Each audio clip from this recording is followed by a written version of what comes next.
Excavator types and their application on the construction site. Part 4. Difference between an excavator and a digger.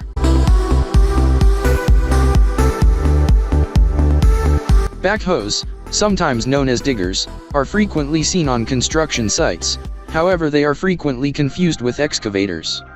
Backhoes and excavators are different in size, weight, and functioning, although having similar digging and lifting capabilities. Excavators are massive machines that can weigh up to 200,000 pounds. They can rotate a full 360 degrees because of its bucket and boom design. A backhoe, on the other hand, is usually much smaller and resembles a tractor more in appearance. A backhoe can only rotate 200 degrees side to side due to the design. The buckets on the front and back of the machine may extract materials, load waste, and move rubbish toward the vehicle. Backhoe rentals are ideal for light to medium-duty operations with a variety of uses.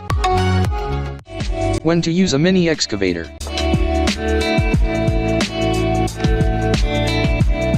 More contractors have been adopting a mini excavator in recent years, a smaller and lighter pint-sized counterpart of a normal excavator capable of avoiding ground damage and fitting into crowded, narrow places such as parking lots and indoor spaces. Mini excavators, also known as compact excavators, have a decreased tail swing or zero tail swing to facilitate tighter turns and minimize contact with obstacles. While excavators come in a variety of shapes and sizes, their basic functions are the same.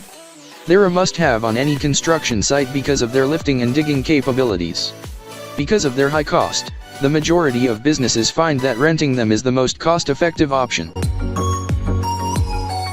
For more information, call 214-773-0207 or visit celiarconstructionequipment.com.